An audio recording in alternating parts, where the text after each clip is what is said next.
This is Beyond a Reasonable Doubt with your hosts, Mark Garrigus and Gary Smith. I have a question, GPS. Hit me. For those who don't know, we're pre-recording this on a Saturday, and we're doing it because you have your family asking for an early dinner. Correct. Now, that's generally that would be someone of my ilk for the early bird special. When I was told what time my family wanted to go, I did ask if we were in our 80s.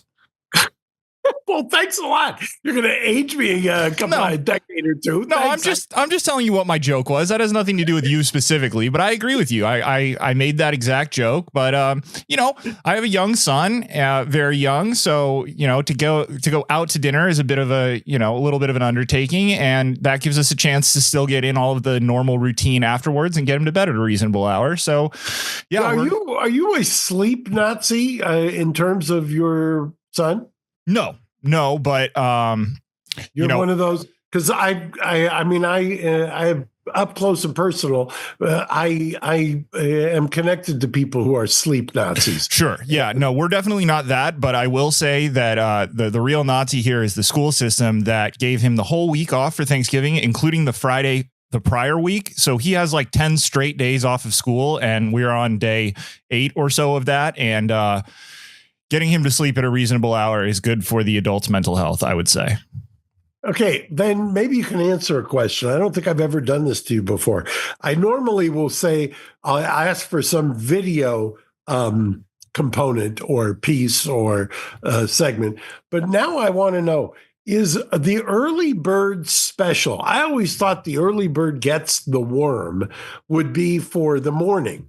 But an early bird special has somehow become equated with old birds or old folks and the late afternoon, early evening. And so I don't understand where early bird came from, that all of a sudden the early bird has to do with dinner as opposed to an early bird getting the worm. I believe it is in reference to the dinner rush. So if you are on the early side of a traditional dinner time where a restaurant is going to be its busiest, then you are offered a discount because you are alleviating the restaurant during their busiest hours. That could be a misunderstanding or a poor assumption on my part, but that has always been my understanding. And a quick Google that I did while you were talking seems to back me up.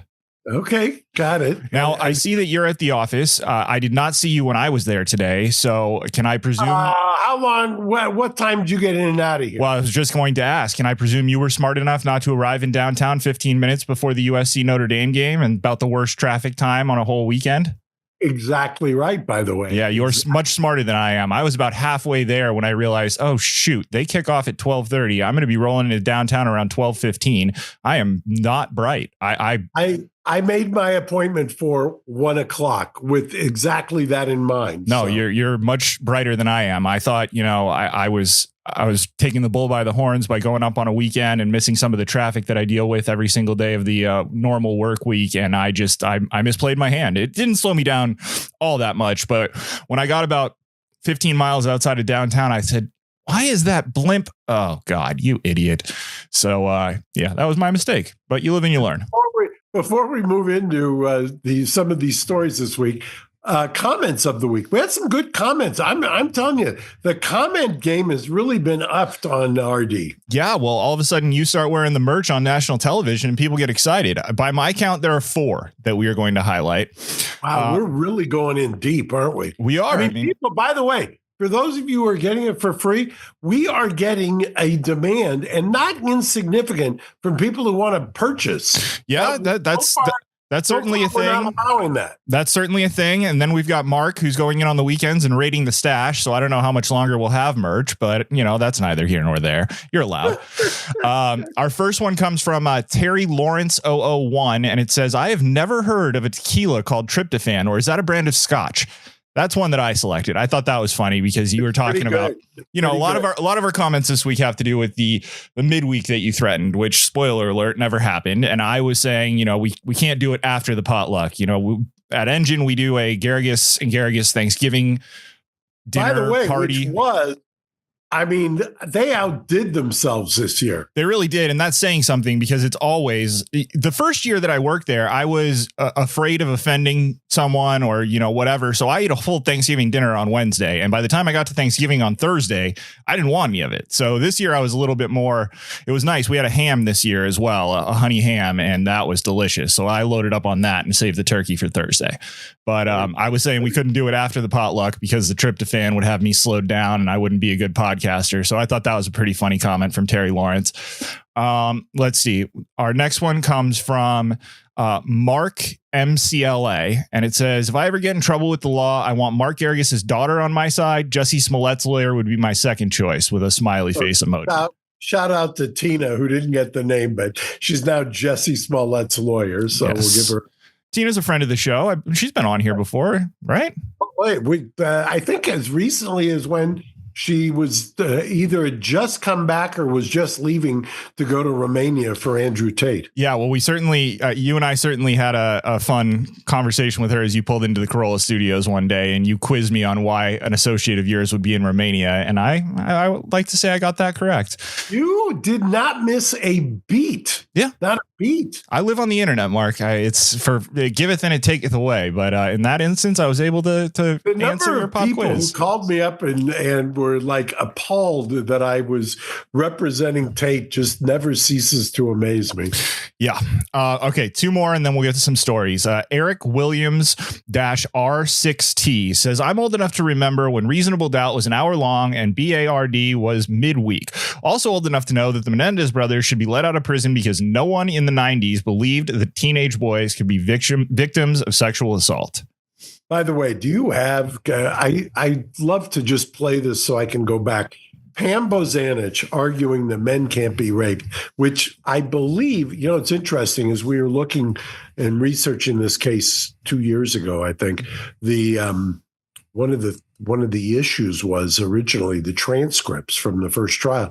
And then somebody had suggested, well, it's almost all on YouTube. It's been chronicled on YouTube because I believe that was the first, one of the first supersized trials that was on court TV, was the Menendez case. And boy, that clip has been directed at me or at the issue. I can't tell you how many times, countless times. All right. Well, let's see how good I am. Obviously, I was not able to preview this. So if this is the absolute wrong clip, my apologies in advance. But we'll check out what I pulled while you were speaking and pray for the best. Mention, first of all, that men cannot be raped since they lack the necessary equipment to actually be raped. And it's a people's position. I got to be honest. I've heard you reference that clip in media hits you've been doing quite a bit. It's been a while since I've seen it. Lack the proper equipment. Boy, I mean, that just has aged poorly in about 6 different ways. That is wild.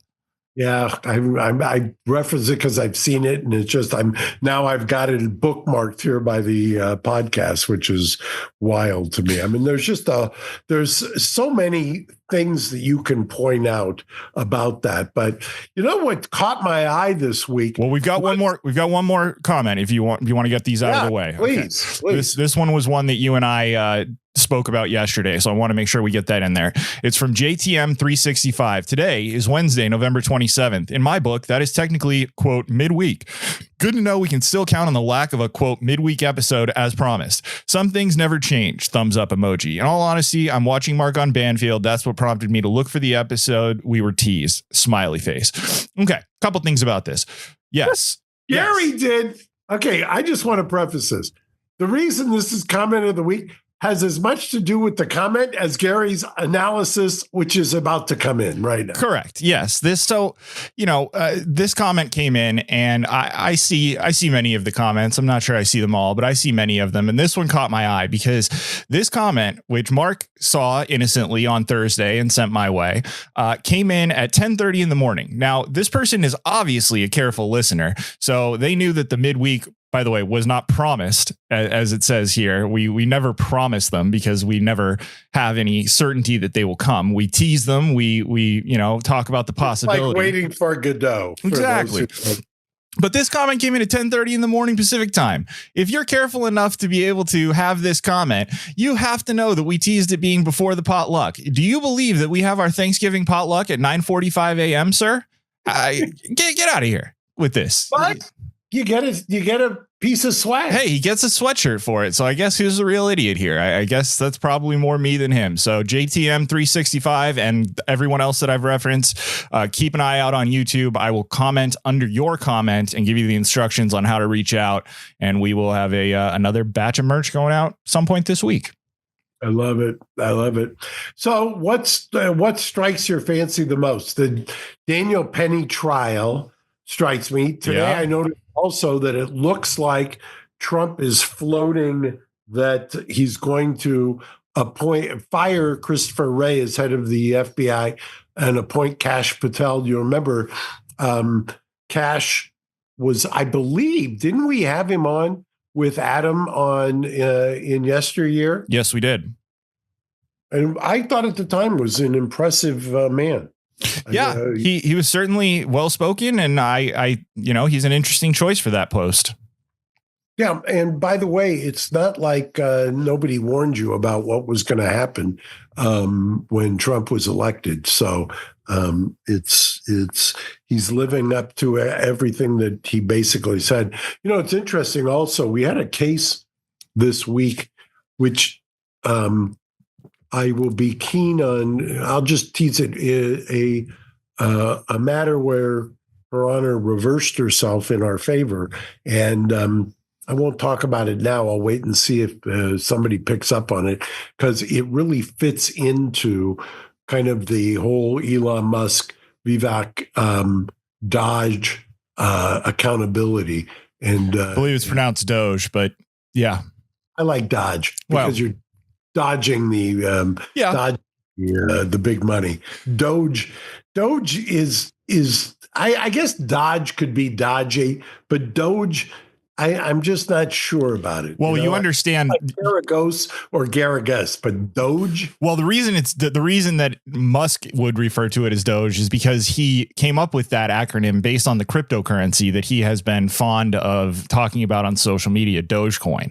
So right. he stole the acronym for this cryptocurrency to name this new department that he and Vivek have invented. Yes, I've done a daily double of mispronunciation. It's stuck in my head in an interview he did on the campaign trail where he said it's Vivek, it rhymes with cake. So that's how Garagos rhymes with asparagus. I get that. There you go. All right. I don't think I've ever heard you use that one before. I like that. I know. Yeah, it's a new one. You're usually so generous with just letting people say it however they want. So I haven't heard that qualifier, but I like it. I tend not to correct people as well. What do you think about Kash Patel as FBI? I have currently, as we represent not less than a couple of FBI agents, it's an interesting choice. Yeah, I mean, look, it's certainly not the most controversial choice that he's made. I mean, he's already put through a few people who have flamed out spectacularly. I don't know, cautiously optimistic, I suppose. I guess it's going to really have to depend on how he goes about it and what level of influence he allows the president to have in the day-to-day of his job. Well, I think it's a fair statement that at this point, he's decided that he, being the president, he's not about to get taken down or get by friendly fire at this point. So, or incoming under the tent, so to speak. So the Daniel Penny trial, to me, is just unbelievable. I mean, they put on some of the...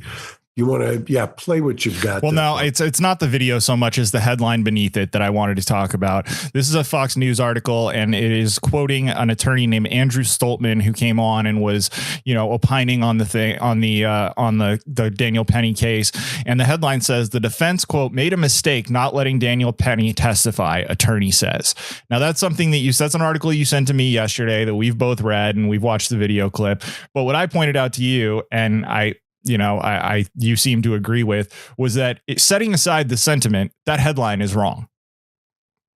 That's an intellectually misleading headline, and it's not criminal, but it's journalistic malpractice, in my opinion, because the people writing this, theoretically, you would hope at least know better. And that is misleading to an uneducated, news consuming group, for lack of a better term, the electorate. It turns the law on its head, but exactly.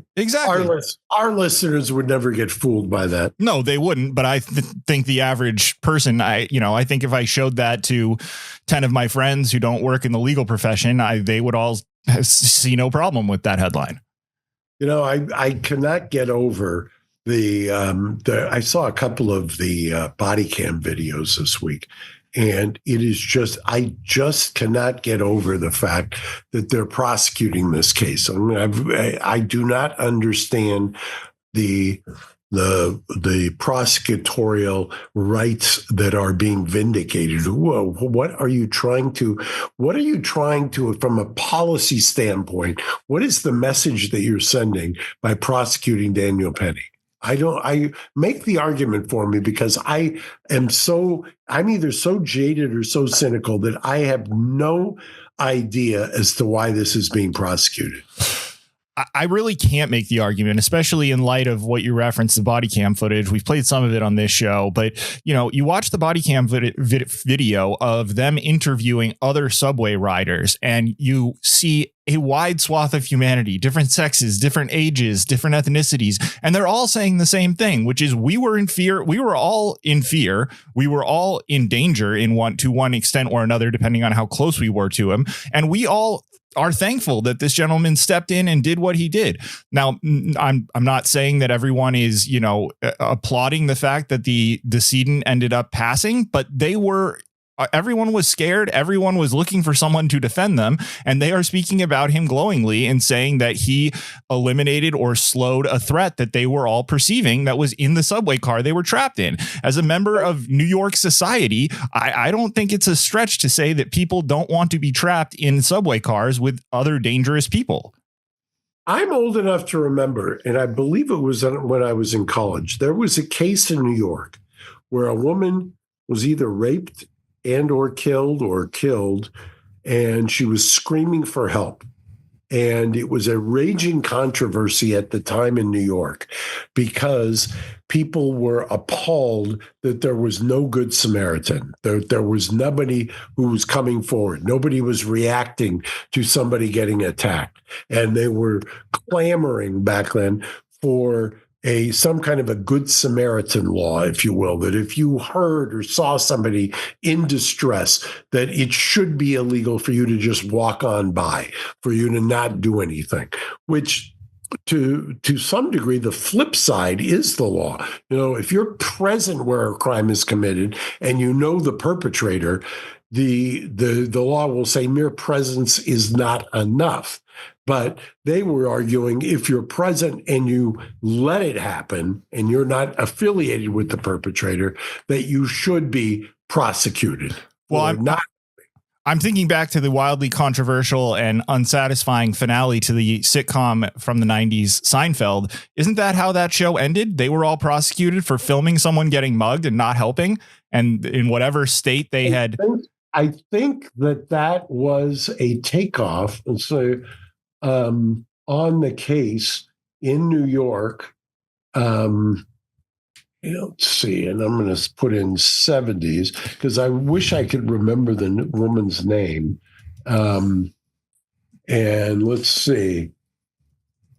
It's not coming up, Gary. I don't have Gary's talent for the ability here to look these things up. But what I don't understand, once again, is what do they want him to do? Is he supposed to wait, he being Daniel Penny, until some little kid or some mother or father gets assaulted and or, God forbid, killed before you intercede? And at what point do you intercede? And it was clear that he was not using deadly force. Nobody says for a second that he was the one who was using deadly force.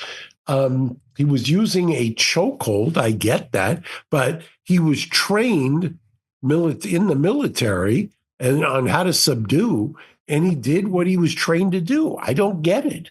I don't either. And he has an exemplary military record. He was discharged honorably.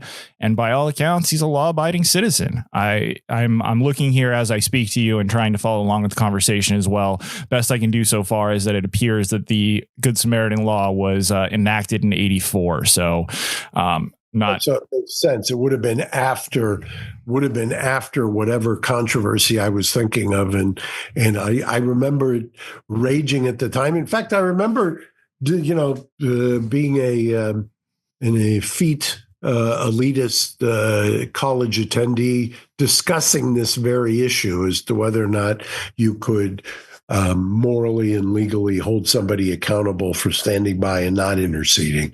And here somebody intercedes and the reward is to be criminally prosecuted, which I think ends the philosophical debate that we used to have 50 years ago, 40 years ago. Yeah, well, I don't think you're going to have a lot of people jumping to the defense of others if this goes the way that it might. It's a crazy prosecution, in my opinion. And I get that it's highly political, but it shouldn't be. I'm with you. Maybe if there's a verdict, we'll do a midweek. All right. You're going to get me freaking shot. It's not dangerous enough walking around downtown LA. Now you've got the reasonable doubt fans after me. I'm in no control here, folks. This is up to Mark. He is the one who dictates the midweeks. So he can tease them. He can disappoint them. This has nothing to do with me. Mark, thank you so much for making some time while you're hard at work on a Saturday at the office. I'm sorry I missed you today, but I will look forward to hopefully seeing you on Monday after I return from court. Chicken fried steak or meatloaf for the early bird special, Gary? We're going to Mexican, so I'm going to do some early bird fajitas, I believe. You got it. Thank you. Good to see you. I'll see you on Monday. You too, Mark. See you then. Bye-bye. Thanks for listening to Reasonable Doubt. Subscribe on YouTube at youtube.com/Reasonable Doubt Podcast.